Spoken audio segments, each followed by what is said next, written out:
Olá, como estão todos? Café com Tarô, Mago Rico de volta ativa. Depois de um breve intervalo, né? Aqui quase chegando, estamos com 950 inscritos. Aqui o cachorro está desgostoso com alguma coisa, tudo bem, não tem problema. Vou falar aqui sobre as meditações. Meditações sobre os 22 arcanos maiores do tarô.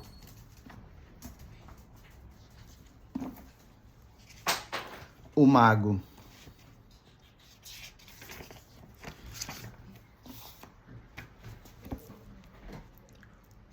O vento sopra onde quer e ouves o seu ruído, mas não sabes de onde vem nem para onde vai.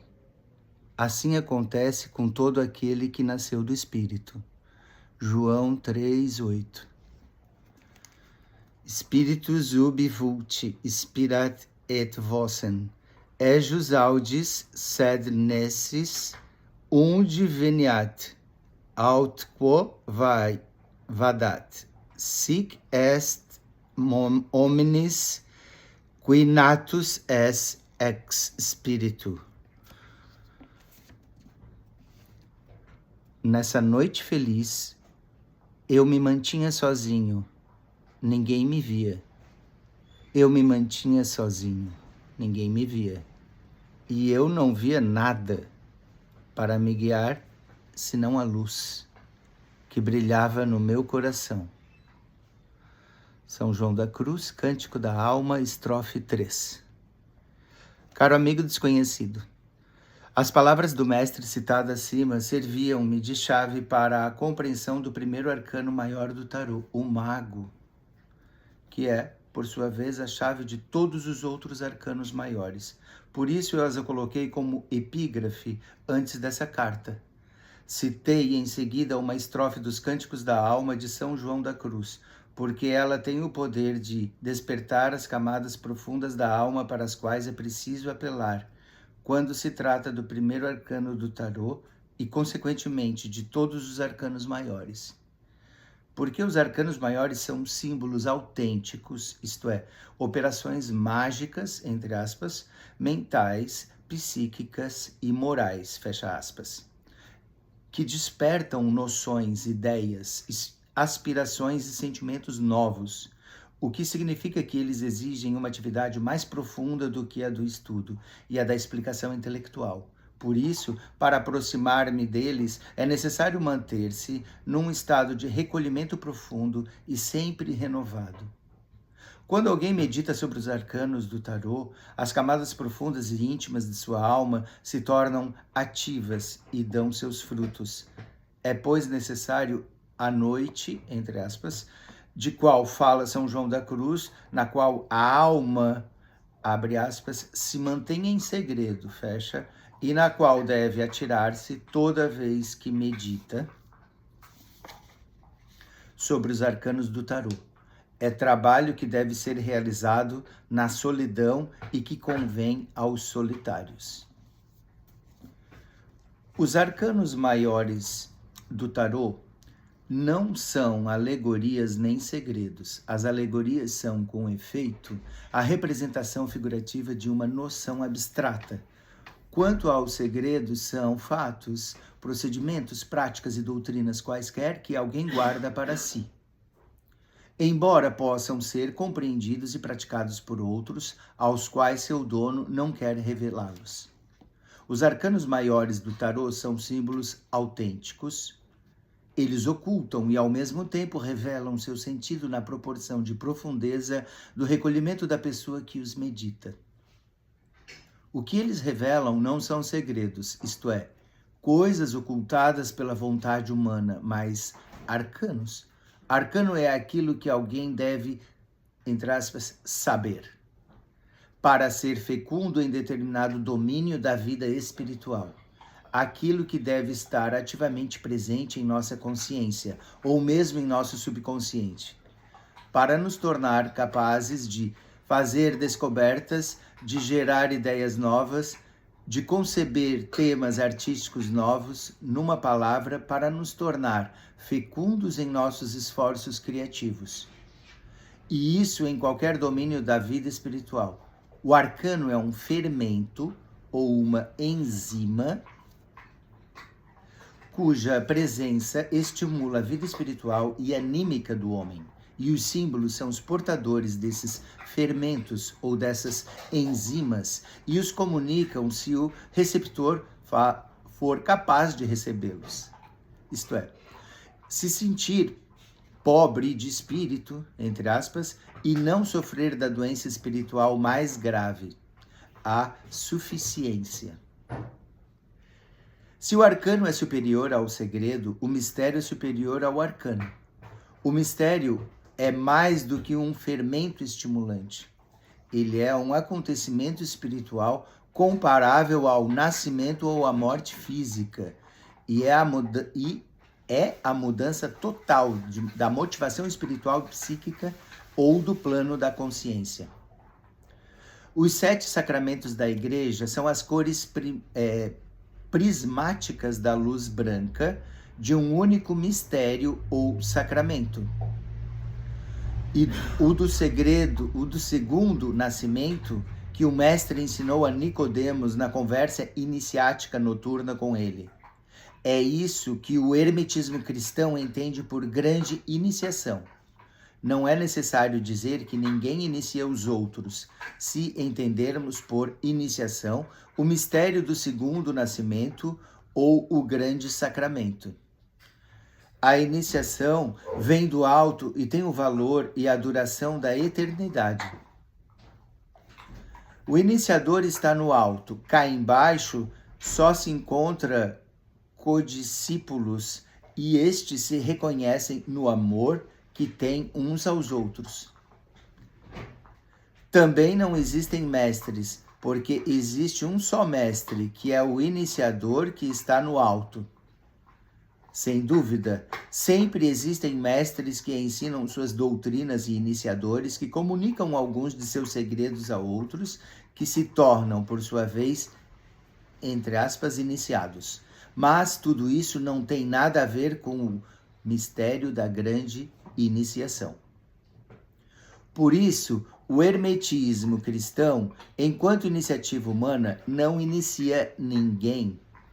Entre os hermetistas cristãos, ninguém se arrogará o título e as funções de um iniciador ou de mestre, porque todos são codiscípulos e cada um é mestre de cada um, sob algum aspecto, como cada um é discípulo de cada um, sob outro aspecto. Não podemos fazer mais do que seguir o exemplo de Santo Antão o Grande, que se submetia de boa vontade aos zelosos, ascetas, que ia visitar e se instruía junto deles na virtude e na ascese de cada um. Contemplava em um a amabilidade, em outro a assiduidade à oração, neste via paciência, naquele o amor ao próximo, em um observava as vigílias, em outro a aplicação à leitura. Admirava um pela sua constância, a outro por seus jejuns e por seu sono sobre a terra nua. Observava a mansidão de um e a magnitude de outro. Em todos notava a devoção a Cristo e o amor mútuo. Assim, satisfeito, voltava para o seu eremitério condensado e se esforçando por exprimir em si mesmo as virtudes de todos. Vida de Santo Antão por Santo Atanásio. Esse deve ser também o comportamento do hermetista cristão, no que se refere aos conhecimentos e às ciências naturais, históricas, filosóficas, fisiológicas, teológicas, simbólicas e tradicionais, que se resumem em aprender a arte de aprender. Ora, são os arcanos que nos estimulam e dirigem na arte de aprender. Nesse sentido, os arcanos maiores do tarô são uma escola completa e inestimável de meditação, de estudos e de esforços espirituais. Uma introdução magistral à arte de aprender.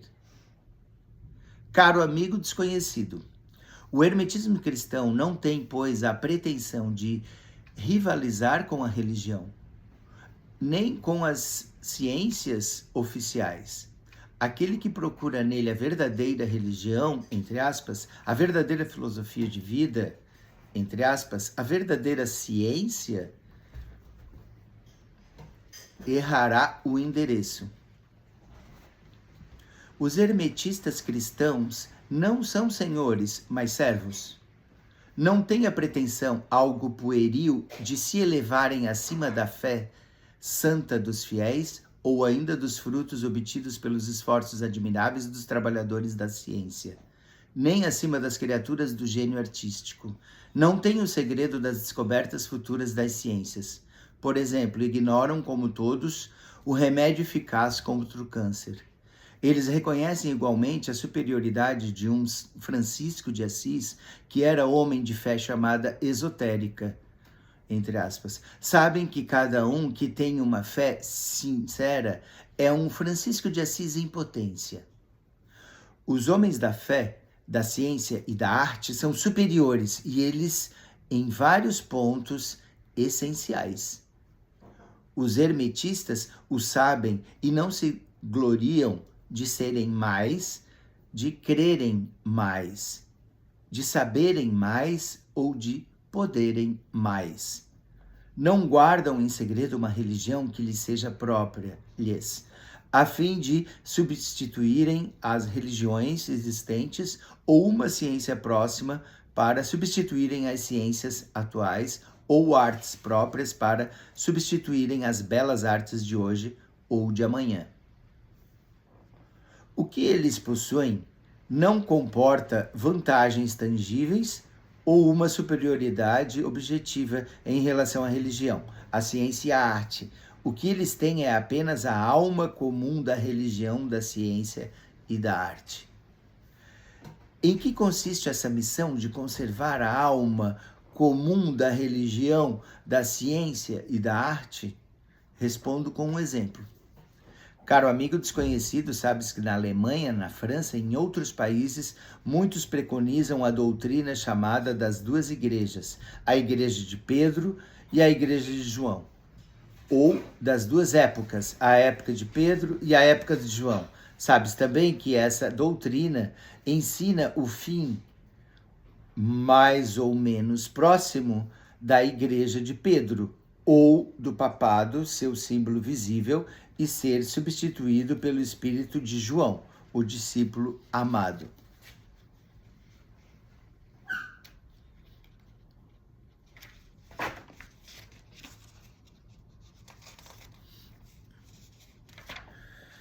O discípulo amado, obrigado, do mestre.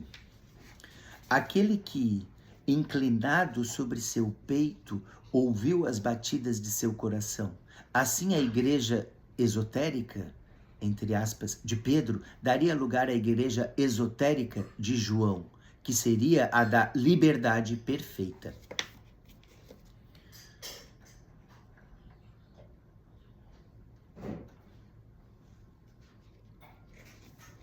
Ora, João se submeteu voluntariamente a Pedro como chefe e príncipe dos apóstolos. Não foi seu sucessor depois de sua morte, embora tenha sobrevivido a ele por muitos anos.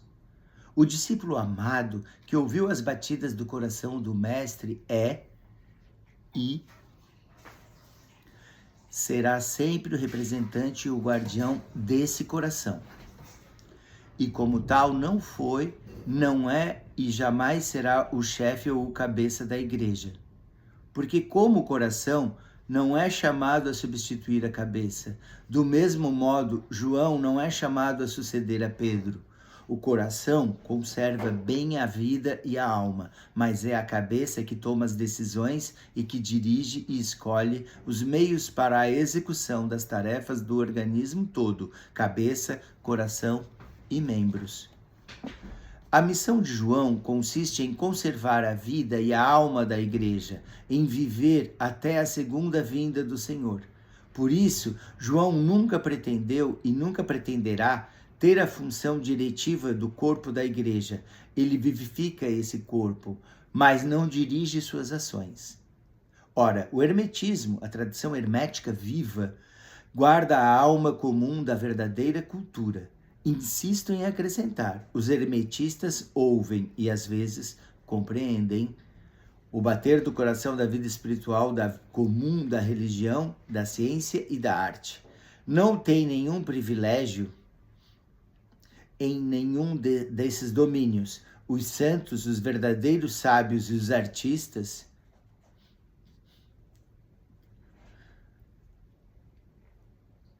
de gênio são superiores a eles, mas eles vivem para o mistério do coração comum que bate no fundo de todas as religiões, de todas as filosofias e de todas as artes, de todas as ciências passadas, presentes e futuras, e inspirando-se no exemplo de João, um discípulo amado, não pretendem e jamais pretenderão exercer papel de direção na igreja, na ciência, na arte, na vida social ou na política, mas velam constantemente para não perderem nenhuma ocasião de servir a religião, a filosofia, a ciência, a arte e a vida social e política da humanidade, e para que lhe seja infundido o sopro da vida de sua alma comum.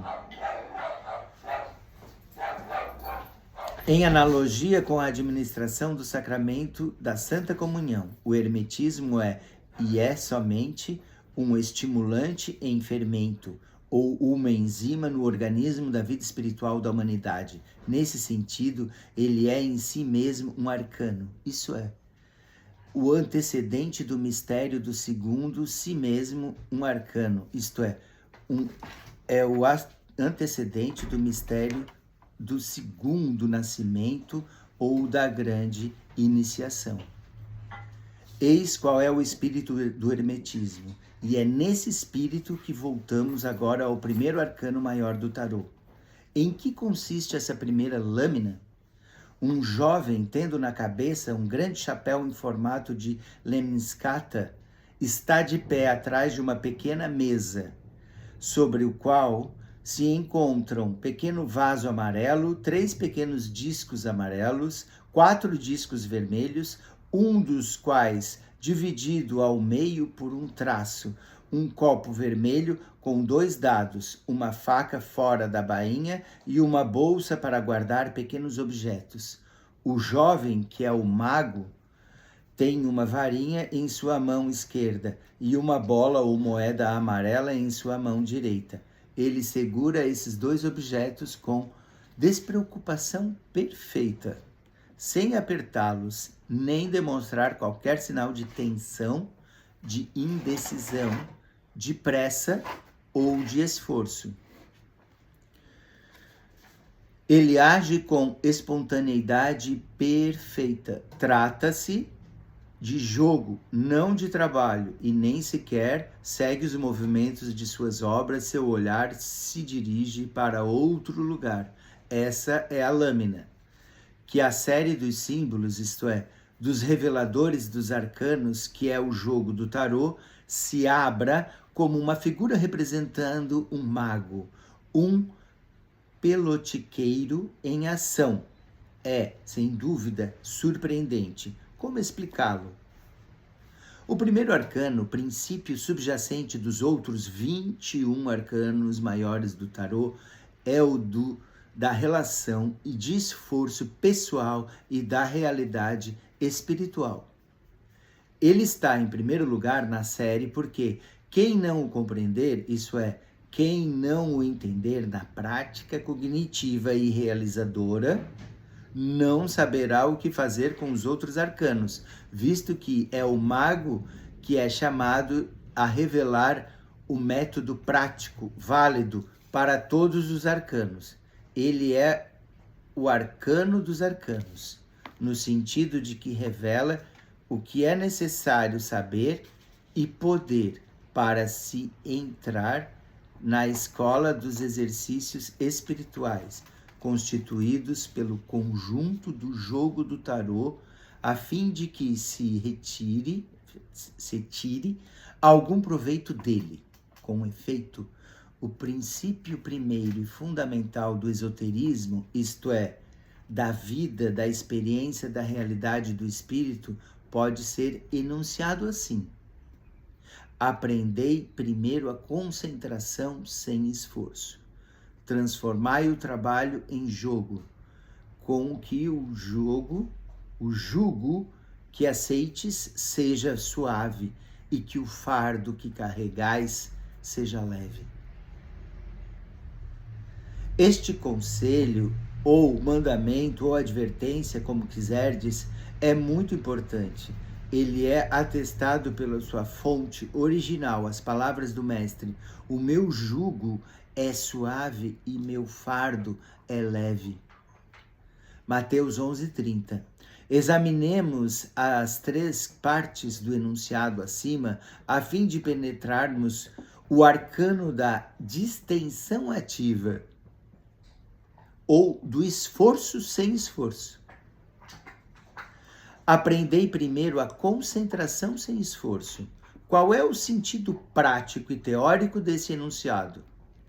A concentração, enquanto capacidade de fixar o máximo de atenção no mínimo de espaço, Goethe diz que aquele que quer realizar algo de sólido e hábil deve concentrar num ponto mínimo o máximo de força. É a chave prática do êxito em qualquer domínio. Nesse ponto estão de acordo a pedagogia, a psicoterapia modernas, as escolas de oração e de exercícios espirituais franciscana, carmelita, dominicana e jesuíta, as escolas ocultistas de toda a espécie, enfim, a yoga hindu antiga e todos os outros métodos. Patanjali, em sua obra clássica sobre yoga, enuncia em sua primeira frase a essência prática e teórica da yoga, o primeiro arcano, ou a chave da yoga. Como segue: Yoga Chitta Vritti Nirodha. A yoga é a supressão das vacilações da substância mental, ou que, em outros termos, a arte da concentração, porque as vacilações, vitri, da substância mental, citta, se verificam automaticamente. Esse automatismo nos movimentos do pensamento e da imaginação é o contrário da concentração. Ora, a concentração só é possível ao preço e com a condição da tranquilidade e do silêncio, do automatismo do intelecto e da imaginação. O calar-se precede, pois, o saber, o poder e o ousar. Por isso, a escola pitagórica prescrevia o silêncio de 5 anos aos principiantes ou aos ouvintes. Ninguém ousava falar antes de saber e poder, antes de ter dominado a arte de calar-se, isto é, a arte da concentração. A prerrogativa de falar pertencia àqueles que não falavam, mas automaticamente movidos pelo jogo do intelecto e da imaginação, mas que podiam suprimi-lo graças à prática do silêncio interior e exterior, e que sabiam o que diziam, sempre graças à mesma prática. O silêncio praticado pelos monges da Trapa e prescrito durante o tempo do retiro, de modo geral, a todos os que nele tomam parte, é a aplicação da mesma regra, verdade. Abre aspas, a yoga é a supressão das vacilações da substância mental, fecha aspas, ou ainda a concentração. É o silêncio voluntário do automatismo intelectual e imaginário. Bem, vamos ficando por aqui. Mago Rico agradece. Café com Tarô, Mago Rico volta numa próxima oportunidade, dando continuidade à primeira carta do tarô das 22 cartas. Vamos falar sobre as meditações sobre as 22 cartas do tarô. Café com Tarô, Mago Rico agradece a oportunidade de chegar até vocês, agradece os 950 inscritos até o momento, esperando mais inscritos, muito mais, porque a abundância é assim mesmo, obrigado, e na certeza de contar com vocês, porque vocês são nossos colaboradores principais, primeiros, primordiais e amados. Gratidão a todos, gratidão enorme aos meus mestres e agradeço a Deus pela oportunidade de levar a espiritualidade até vossos corações.